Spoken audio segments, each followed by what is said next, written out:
بسم اللہ الرحمن الرحیم۔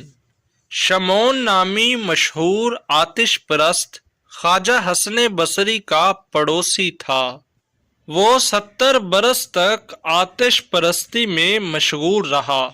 آخری عمر میں وہ بیمار پڑ گیا اور کئی روز گزر گئے تو ایک روز خواجہ حسن بصری اس کی عیادت کو گئے۔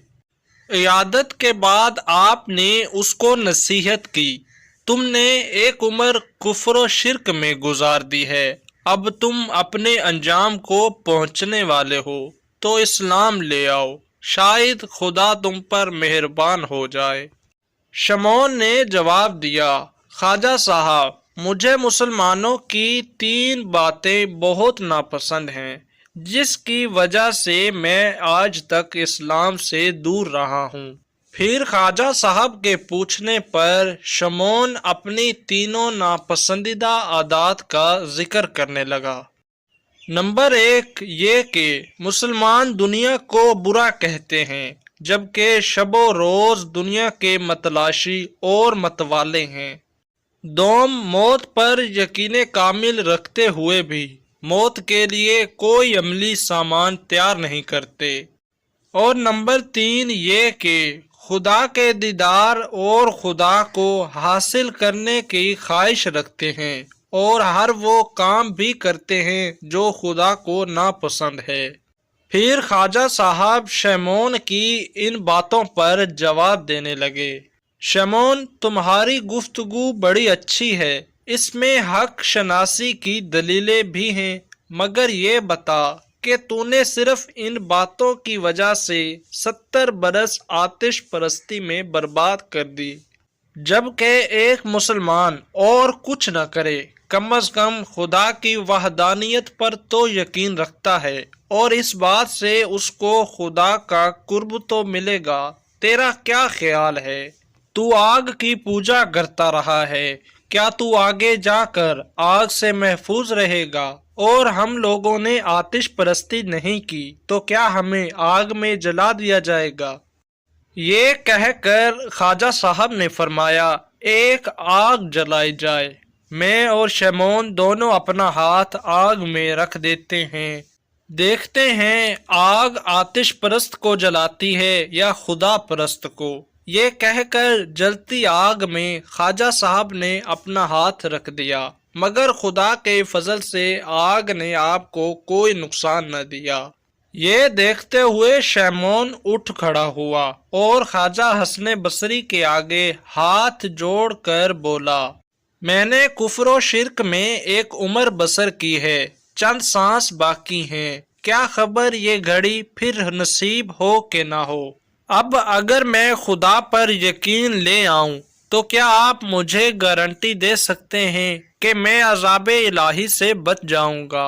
خواجہ صاحب نے فرمایا، کیوں نہیں، میں تمہیں لکھ کر دیتا ہوں کہ اگر تم مسلمان ہو جاؤ تو خدا تمہیں ضرور بخش دے گا۔ خواجہ صاحب کے یہ کہنے پر شمعون نے کلمہ پڑھا اور مسلمان ہو گیا۔ ادھر وہ مسلمان ہوا اور ادھر سے رب کی طرف سے اسے بلاوا بھی آ گیا۔ خواجہ صاحب نے خود ہی شمعون کو غسل دیا، کفنایا اور وہ عہد نامہ اس کے ہاتھ میں دے دیا اور اس کو اپنے ہاتھوں ہی قبر میں اتار دیا۔ رات خواجہ صاحب کو ایک پل کے لیے بھی نیند نہ آئی، ساری رات نوافل میں ادا کی اور خدا کے آگے عرض کرتے رہے، اے رب کریم، میں تو خود ایک گناہ گار آدمی ہوں، میں کسی کی بخشش کی کیا ضمانت دے سکتا ہوں؟ میں نے ایک دعویٰ کر دیا ہے، اب تو میری لاج رکھنے والا ہے، ورنہ قیامت کے روز میں اس شخص کو کیا منہ دکھاؤں گا جس نے میری ضمانت پر کلمہ پڑھا۔ اسی بے قلی میں خواجہ صاحب کی آنکھ لگ گئی، خواب نظر آیا۔ کیا دیکھتے ہیں کہ شمعون کے سر پر تاج ہے اور ساتھ میں جنتی لباس پہن کر باغات میں سیر کر رہا ہے۔ خواجہ صاحب نے فرمایا، اے شمعون، سنا تیرا کیا حال ہے؟ شمعون بولا، اے حسن بصری، میں بتانے کے لیے وہ زبان اور الفاظ نہیں رکھتا کہ خدا نے مجھ پر کیا کیا مہربانیاں کی ہیں۔ مجھے میرے گناہوں کی معافی دی اور مجھے بہشت کے محلات میں اتارا، مجھے اپنا دیدار بھی کروایا اور وہ انعامات دیے کہ بس میں کچھ بھی بیان کرنے کی شان نہیں رکھتا۔ پھر شمعون نے وہ عہد نامہ حضرت حسن بصری کو واپس کر دیا اور کہا، اب آپ پر کوئی ذمہ داری نہیں، اب آپ ہر ضمانت سے آزاد ہیں۔ جب خواجہ حسن بصری کی آنکھ کھلی تو حیران رہ گئے کہ وہ اقرار نامہ آپ کے ہاتھ میں تھا جو آپ شمعون کو دے کر قبر میں اتار آئے تھے۔ آپ فوراً سجدے میں گر گئے اور عرض کی، اے مالک کون و مکان، تیری ذات کتنی مہربان ہے، ایک آتش پرست کو جس نے 70 سال تیری نافرمانی کی، فقط ایک مرتبہ کلمہ پڑھنے سے اسے بخش دیا۔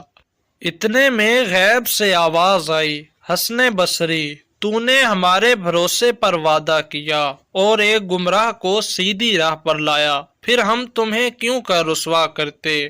دوستو، یہ تھا آج کا ایمان بھرا ایک قصہ جو ہم نے آپ کے ساتھ شیئر کیا۔ اب آپ سے گزارش ہے، اگر آپ کو یہ قصہ پسند آیا ہو تو ہمیں کومنٹ میں ضرور بتائیے گا۔ جزاک اللہ۔